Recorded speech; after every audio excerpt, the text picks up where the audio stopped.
Party, the ANC, has received the highest number of seats in the provincial legislature, getting 44 seats. And now this seat allocation for the province was revealed a short while ago when the announcement of the province's preliminary election results in Durban. Now the second highest number of seats went to of 13 was allocated to the IFP, which has now become the official opposition, taking over from the DA, who's now the official opposition. And the DA has obtained 11 seats in the province. The EFF has 8 seats, and the ACDP, ATM, MF and NFP all getting 1 seat each. The KZN legislature have got 80 seats. Then we apply that quota. The quota for this election was 44,241. That is what it took to get 1 seat in the provincial legislature. If you look on top, you've got the African Christian Democratic Party. Their final seat allocation is 1. The next party that managed a seat, the African National Congress, managed to get 44 seats.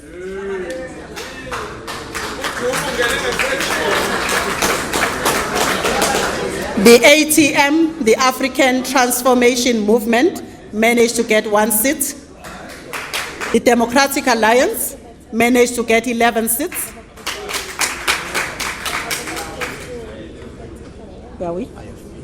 The IFP managed to get 13 seats.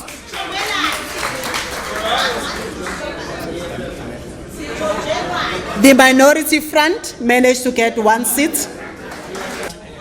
The Economic Freedom Front Fighters, 8 seats in the provincial legislature.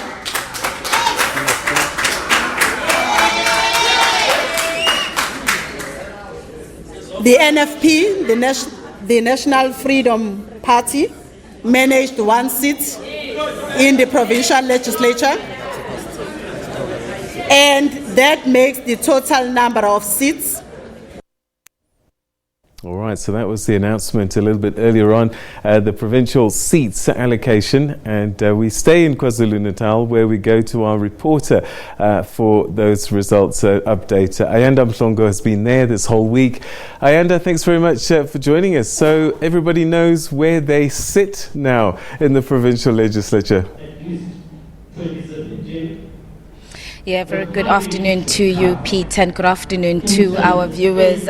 Slightly trouble on the sound. I couldn't hear your question, Peter, but the results are officially out, and the political parties have now left the results operating centre here in Durban. Others, I suppose, have left to celebrate, and for others, it's time to go back to the drawing board to reflect on the result and to start discussing their way forward. In fact, some of the parties that we're speaking about already, Peter, saying that they are now heading out here, and the first point that they have to now start preparing for very, very soon will be the upcoming or the next local government elections. But as you were running through the parties and the seat allocation and how the parties have performed here in the province of KwaZulu-Natal, of course, the party that is said to be one of the biggest winners in this election being the Inkatha Freedom Party, which has now reclaimed its position as the official opposition party here in KwaZulu-Natal after losing it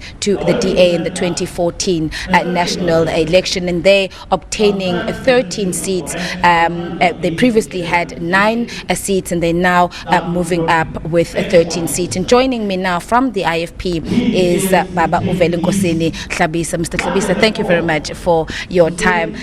As I said, some will be celebrating, others are going back to the drawing board, but for you, it's a celebration.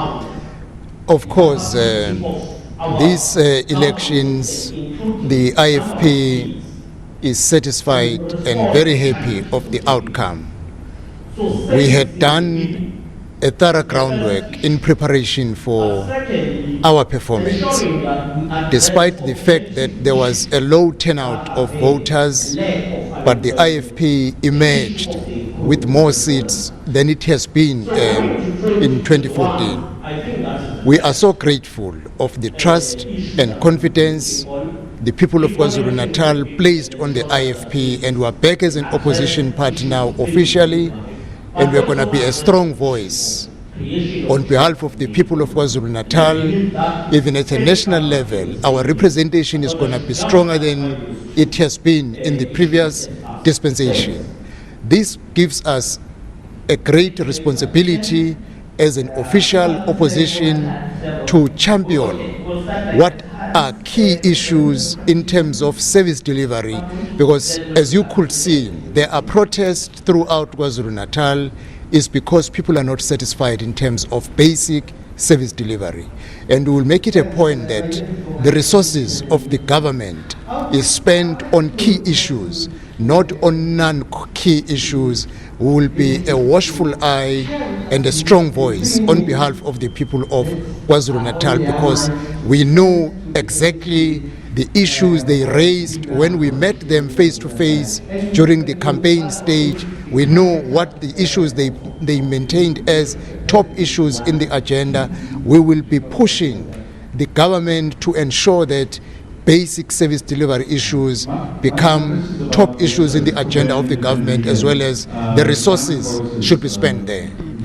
Provincial, you spoke about the turnout, and I think a lot of parties here have raised their concerns, some saying that due to the unfortunate service delivery protests that may have disrupted people who had intended to go and vote. And I was just looking at the list that the IEC had given us, that the majority of people, or the majority of areas, are our rural areas. Areas like Ulundi, Nongoma, Ngutu, Upongolo, and these are the areas where you as a party enjoy a lot of support. So would you say that some of these protests did in fact affect your party possibly getting, or people going out and voting in these areas? Yeah, in the areas that you mentioned, there has never been a protest. The protests are in around Durban, around Escort, around Okahlamba, Ndwetwe, Mandini, which are areas under control of the ANC. If you look at people, sometimes they say we will go in full numbers if it is the local government election, because we will be electing people who are closer to us. I think is one grey area which we need to work on with our people, that even if you are discouraged of what you receive from the provincial government, but when it is the turn to elect, it is the time to go in full numbers and place someone who will be able to deliver to your needs. Hlabisa, thank you so much, Veli Nkosini Hlabisa, the leader of the IFP, one of the leaders of IFP here in KwaZulu-Natal. And with that, we have run out of time, but it has been a long week here in KwaZulu-Natal, and that is where we wrap up, Peter, our election coverage. Ayanda, thanks very much indeed.